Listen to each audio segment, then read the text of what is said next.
വന്യമൃഗപ്പേടിയിൽ കൊല്ലം പത്തനാപുരം പ്രദേശവാസികൾ വളർത്തുനായയെ പിടികൂടാനെത്തിയ പുലി അടുക്കളയിൽ എത്തിയതിന്റെ ഭീതിയിലാണ് വീട്ടുകാർ. പത്തനാപുരം പൂമരുതിക്കുഴിയിൽ സതീഷിന്റെ വീട്ടിലാണ് പുലി എത്തിയത്. സംഭവ സമയം സതീഷിന്റെ ഭാര്യയും 4 വയസ്സുകാരനായ മകനും വീട്ടിലുണ്ടായിരുന്നു. പുലിയെ കണ്ട് അടുത്ത മുറിയിൽ കയറി വാതിൽ അടച്ചതിനാൽ ജീവൻ തിരികെ കിട്ടിയതായി വീട്ടുകാർ പറയുന്നു. സംഭവം അറിഞ്ഞ് വനംവകുപ്പും പോലീസ് ഉദ്യോഗസ്ഥരും സ്ഥലത്തെത്തി. നാട്ടുകാരുടെ പ്രതിഷേധത്തിൽ കോന്നി RRTയുടെ നേതൃത്വത്തിൽ പുലിയെ പിടികൂടാൻ കൂട് സ്ഥാപിച്ചു. ജനവാസ മേഖലയിൽ ആന, പുലി, കാട്ടുപോത്ത്, കുരങ്ങ് ഉൾപ്പെടെ വന്യമൃഗശല്യത്തിൽ നാട്ടുകാരുടെ പ്രതിഷേധം ശക്തമാണ്.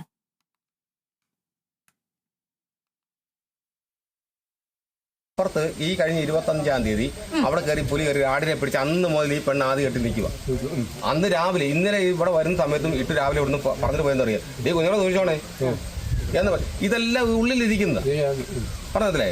കഴിഞ്ഞ പ്രാവശ്യം ഞങ്ങളുടെ വീട്ടിലാണ് എരുത്തലിൽ ആടിനെ പിടിച്ചോണ്ട് പോയത്. കെട്ടിയിട്ട ആടായിരുന്നു. അതിനെ കടിച്ചു കൊന്ന് ഒരു പരുവാക്കിയിട്ട് രാവിലെ ഞങ്ങൾ കാണുന്നത് എന്ന് പറഞ്ഞാൽ എന്തെല്ലാം ശല്യങ്ങളാണ് ഇവിടെ കാണിക്കുന്നത്. കഥവിലിട്ട് നിരന്തരമായിട്ടുള്ള അടി ബഹളവും ബായും ബഹട്ടുണ്ട് ആണ്. ഇത് ഓടി മുറ്റത്തോട്ട് മറയുന്ന അപ്പുറത്തെ ഒരു സൗണ്ട് കേട്ടുകൊണ്ടാണ് ഈ പെണ്ണ് ഫ്രണ്ട് വശത്തെ വാതിൽ തുറന്ന് ചെന്ന് നോക്കുമ്പോഴാണ് താഴെ തുണ്ടി നിൽക്കുന്നത് കാണുന്നത്. ഈ തീരെ കട്ടിലിരിക്കുന്ന ഒരു പൊടിക്കുഞ്ഞല്ലാതെ ഒരു ഓടിച്ചാടി നടക്കുന്ന ഒരു കുഞ്ഞും അവിടെ വേറെ ആളോട് ഉണ്ടായിരുന്നെങ്കിൽ അവസ്ഥ ഇതല്ല. ഈ അവസ്ഥ മാറും. അവിടെ എന്തെങ്കിലുമൊക്കെ വിഷയം നടന്നേനെ.